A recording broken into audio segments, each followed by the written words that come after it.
All right, let's talk about the rumors flooding the internet this week. Oprah Winfrey and Bishop T.D. Jakes have both set the record straight about those wild stories, linking them to Diddy's infamous parties. During the Good Soil Forum in Dallas, Oprah didn't hold back. She said, "I've never been near a puff party, and if you know Oprah, you know she'd rather be chilling at home than out on the dance floor." She even called out those fake AI photos that keep popping up online.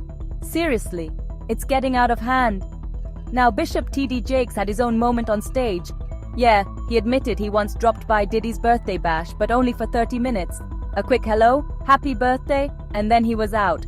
But here's the best part, he totally shut down those long-standing rumors about a so-called love affair with Diddy. His words? "I'm almost 70 years old and a grandfather. What do I look like?"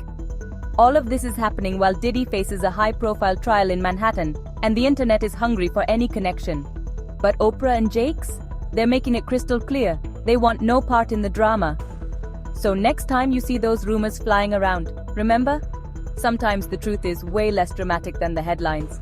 Stay tuned for more celebrity updates, and don't believe everything you scroll. True crime fans, let's talk about the biggest unanswered questions swirling around the Sean Diddy Combs trial. The trial's almost over, way sooner than anyone expected, and the drama behind the scenes is just as wild as what's happening in the courtroom. First up, former federal prosecutor Nima Rahmani is calling out what everyone's thinking. Where's Gina, listed as victim 3 in the indictment? The government says they couldn't find her and she never testified. Was she scared, embarrassed, paid off, or is there something even deeper going on? It's a huge risk, listing her as a victim without knowing she'd show up. And with Combs' resources, you'd think prosecutors would be ready for anything. Threats, bribes, you name it. But that's not all. There's a big question mark around Christina KK Courtroom, Diddy's chief of staff. She's been described as the person who basically ran the show, yet she never took the stand. Why not? Court evidence shows KK was right in the middle of things. Text messages with Cassie Ventura, Diddy's ex, talking about being dragged by her hair, and even more messages about violence and threats. Another ex using a pseudonym called KK Diddy's right-hand woman, but still, silence from KK herself. So with key witnesses missing and questions stacking up, how do you separate the facts from the fiction? As the trial closes, one thing's clear. The biggest mysteries might never get answered. What do you think? Let me know in the comments, because in this case, the silence is almost louder than the Okay, let's talk about the Diddy trial, because things just got even wilder. We're now in week 8, and the courtroom? It's basically turned into a real-life crime drama. Prosecutors are wrapping up their case, with Special Agent Joseph Cerciello taking the stand to break down the phone records, travel logs, and payment receipts that allegedly tie Diddy to a years-long SA trafficking operation. I mean, we're talking about alleged crimes stretching all the way back to 2004. But what's got everyone talking are those freak-off parties. Brendan Paul, Diddy's former assistant, testified about helping set up those infamous drug-fueled nights and cleaning up after. He admitted to buying drugs for Diddy, but pushed back hard against the drug mule label. According to Paul, that was just a tiny part of his job. Now, the jury has watched more than 40 minutes of explicit footage and dug through a mountain of evidence.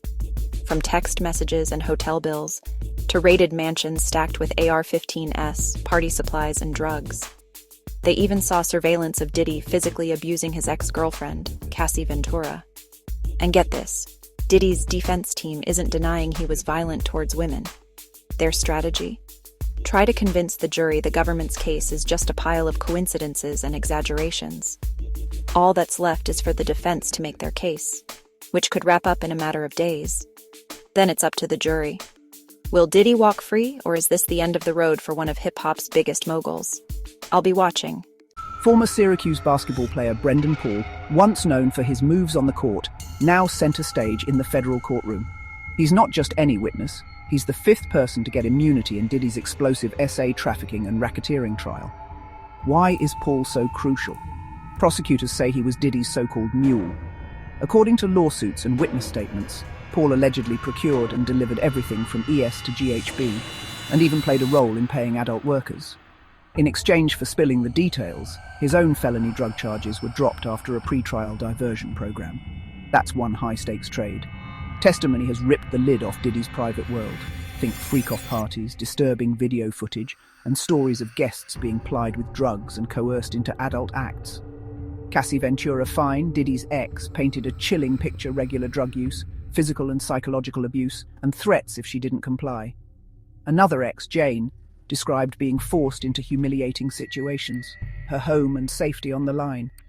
The jury even heard audio of Diddy berating Jane in the middle of these alleged acts. With the prosecution wrapping up and the defense ready to go, the world's glued to every twist. Will these shocking secrets bring down one of music's biggest names? Or will Diddy's team turn the tables? Stay tuned.